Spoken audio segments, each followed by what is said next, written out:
Let's go back to the courthouse outside London. This is Alex Formenton's lawyer. It's meant to be a night of celebration with coaches and teammates.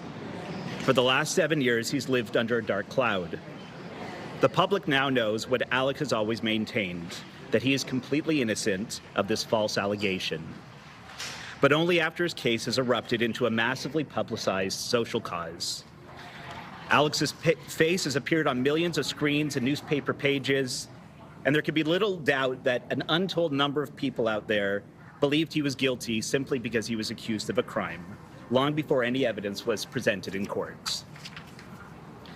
This rush to judgment, to believe the worst of people, is one of the most regrettable of human traits.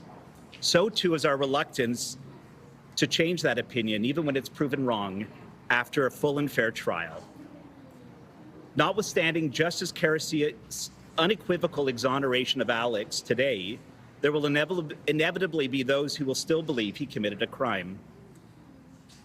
Nobody in room 209 that night has emerged unscarred from this event. The criminal court process is a bruising experience for everyone, but never more than when a case is high profile incorporates such high stakes.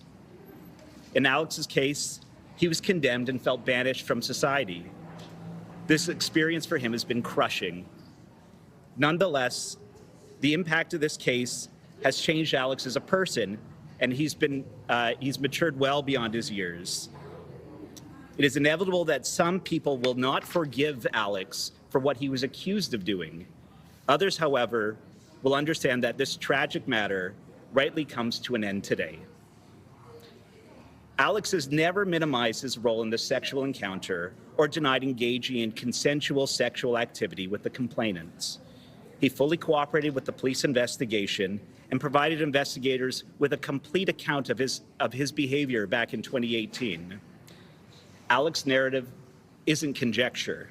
His police statement was corroborated at trial by several Crown witnesses, by video evidence, and was even supported in large measure by the complainant's evidence herself.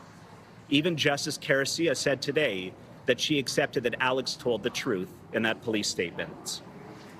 And while no police investigation is perfect, the London police got it right 7 years ago when they decided it would be a mistake to charge Alex.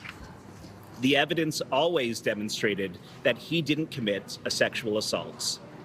However, political and media pressure brought this allegation back into the spotlight in 2022, and the Crown attorney knowingly forged ahead with a hopeless prosecution. Besides the human toll to everyone involved, this lengthy legal process exhausted valuable resources that could have been deployed elsewhere in the justice system, but were lost here. Alex, his family, and his defense team are grateful to Justice Caricia for her careful consideration of all the evidence that was presented at this trial. She's reached a just and correct verdict that must be respected. Nobody disputes that sexual assault is a terrible societal plague, and Alex sincerely hopes that this prosecution doesn't stop the quest to combat sexual violence and to bring genuine offenders to justice. However, an accusation is just that, an accusation. This case stands to the fact that we must never lose sight of the fundamental right to be presumed innocent. Now more than ever before, a fair response to sexual assault claims requires a balanced perspective and public trust in the decision-making of the courts.